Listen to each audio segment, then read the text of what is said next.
Well, guys, it is championship week, even though we are all trying to catch our breath still after that Iron Bowl, one for the history books as Alabama beats Auburn on the Plains in one of the most improbable victories I think anyone has ever seen in college football. Mike McCoy, Simone, Eli going to break it all down for you. And then, of course, look ahead to the SEC championship game, a huge opportunity for Alabama against the #1 ranked Georgia Bulldogs in Atlanta. Let's go head to head.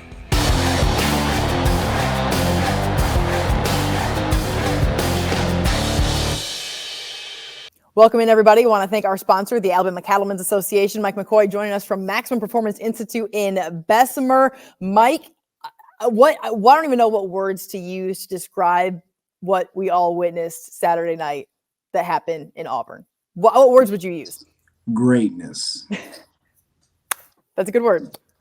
It was great for both teams. Honestly, that is again, Crazy. Auburn did not play like their record showed. Yep. You know what I'm saying? You said that. You said it would. Yep. You absolutely called that last week on Head to Head. And you knew that when it comes to the Iron Bowl, just the slate is totally wiped clean. Anything can happen in this game. And just about everything did happen. I mean, when that ball was snapped past Jalen Milroe, it was over. I mean, it was over. Like, there was just no way that Alabama could possibly get into the end zone on 4th and 31. The talent that it takes for Jalen Milroe to get that ball exactly where he got that ball, where only one person could catch it, in a hole about this big, a football about this big, unbelievable. Talk about how much talent does it have, and just the it factor does it take to have something like that happen? I told my wife, she was like, sugar honey iced tea. Y'all know what that means. Yeah. We're gonna lose. Yeah. I said, be patient. I said, something crazy is about to happen. It did, yes. I said, something crazy is about to happen. But people don't realize, when I can honestly say, I'm not just saying this for likes, I'm not saying this for clicks. When I tell you one thing Coach Saban does, he prepares for every moment. Yeah. That 2-minute offense, and there's you always have a play in your back pocket for situations like that. Not saying that it was going to work out like that. That's a flaw on Auburn's part by only sending 2 rushers against 5. Yeah. Because you're a defender, his back is turned, he can't see, he's really chasing. Yeah. And again, you got what we say, you got those foreign cars out there, them NASCARs. Mm-hmm. But you said talent. I think that shows you the grit of a powerhouse team. I think that showed you the standard. I agree.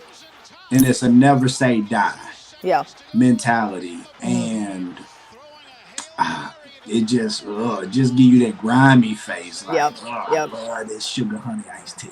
Well, you have been high on Jalen Milroe since week 1. When people were calling for a different quarterback, you said just stick with this guy. Let him do him. Take the leash off. Just let him go. Be the player that he can be, and that has certainly come to fruition. The guy rushes for over 100 yards. He throws for 260, 2 touchdowns. He's the SEC Offensive Player of the Week again. And in Monday's press conference, he was as level-headed as could be. Now, did he have an emotional moment? Of course, after, give me the Heisman. I mean, I would be saying the same thing and probably more have I delivered that play too. So, but now it's like he has totally turned the page and is just refocused. This is the type of guy that you want leading your offense and leading your team. He is, like I said, he's just a mature. For his age. It's pressure. These kids have a lot more to worry about 10 years ago than what you and I had to worry about. True. When it was a school fight, it was just maybe around your school, maybe a rival school. Sure. But these guys are exposed to so much. And when they go into an Alabama, that type of caliber of school, they have a big X on their back. And for him to be able to come in and stand the test of time and just show the maturity that he is, because it's a long season. I know it flies by, but it is truly a long season. It's a grind. And for him to continue to get better every week, that speaks volumes. Yeah, he has. There were some concerns, not going to take away from Alabama's win, but Nick Saban said pretty quickly, like, hey, there's things that, like, happy about the win, of course, rivalry win. The ball doesn't really go our way very often at Jordan-Hare Stadium, so the fact that it did, fantastic. He was as happy as I've probably seen him, even when he's won national titles, like, and I love that. That was fantastic. But he also knows that the opportunity that lies ahead is ginormous, and it's really a win or go home type of situation when it comes to college football playoffs possibilities in playing Georgia. He knows that there was busted coverages. He knows that there was, issues with the offensive line. When you think about maybe the biggest concern that you have coming out of that Iron Bowl win, Mike, where would you point to now turning the page into this Georgia game? Well, I think the Johnson kid, number 6 for Auburn, had a phenomenal night. I got a chance. I was fortunate enough to watch him play in high school. He played at, I think, Hewitt-Trussville. Hewitt-Trussville, yep. Special kid. So it wasn't a surprise. But what bothers me is anytime Alabama gets into a gunfight, it's usually they have one receiver that's usually doing all the dirty work. That's a good point.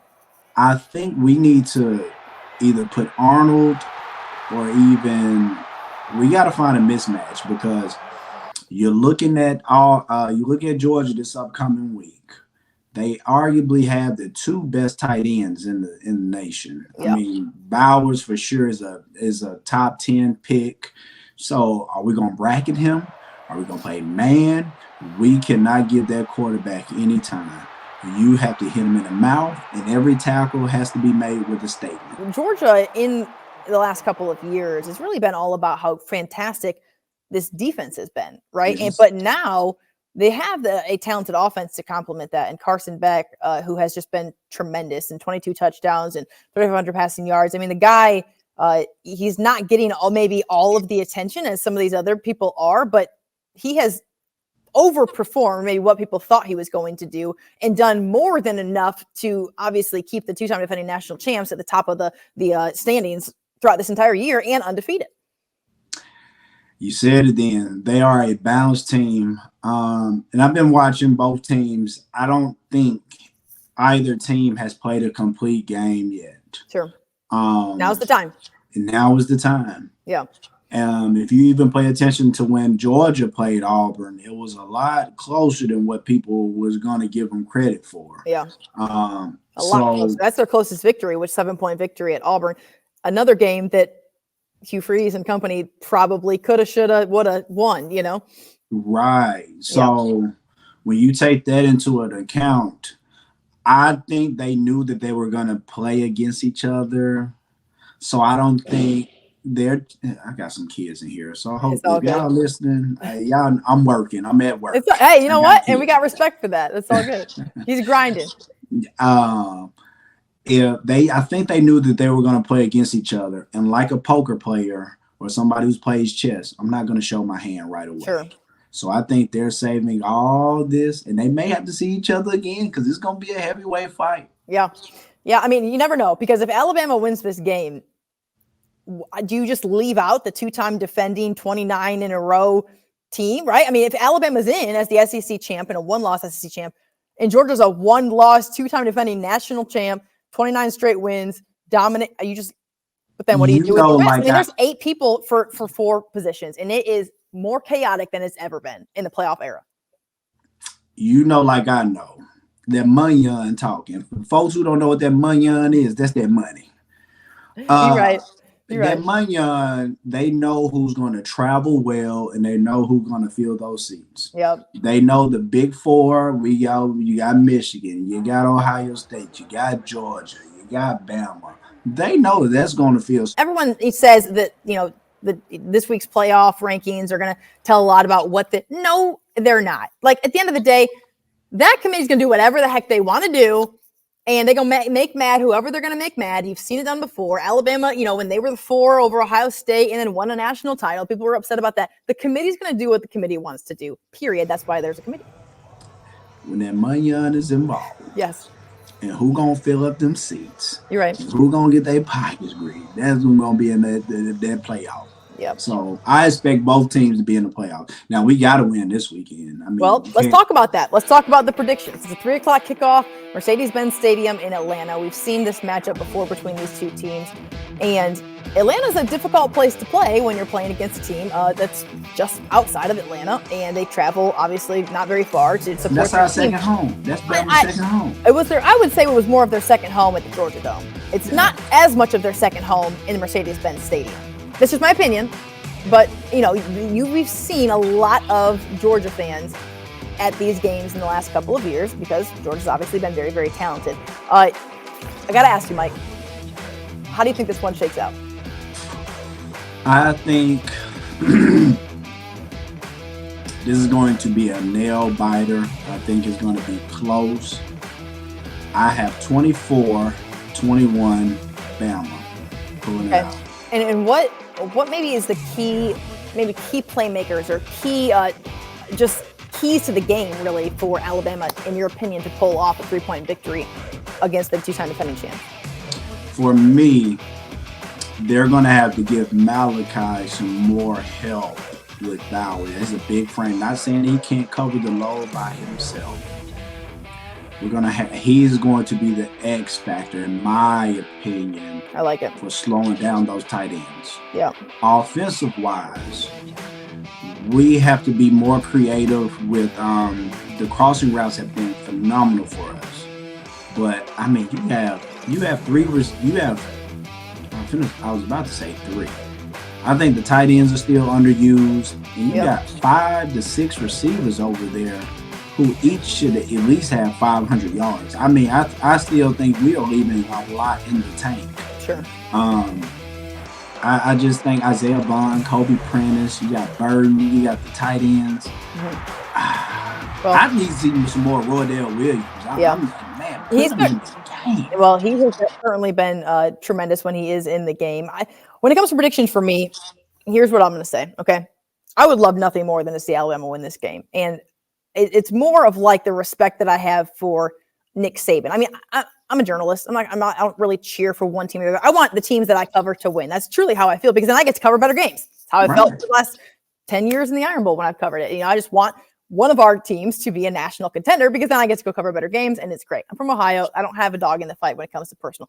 I do think the world of Nick Saban, and I do think that the time is winding down, that at some point he's going to hang it up and go hang out at his beach house down in the Florida or wherever he has the beach house. Like, that's how I feel, okay? It's just my opinion.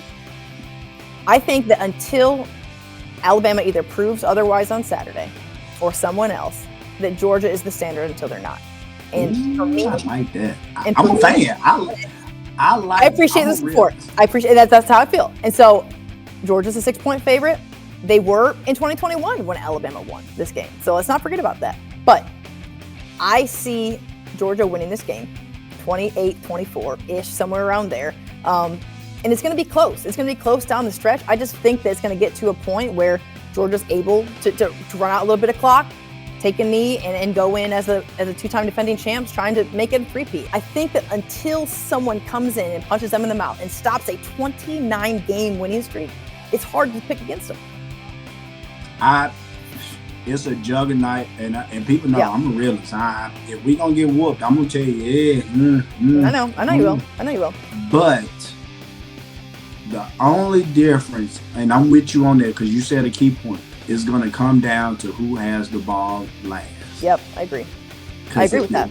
The last game, we've called it this whole season, whoever got the ball last is going to win the game. I agree with that. So it's going to be, I have chills just thinking about it. It's going to be a fun one to watch.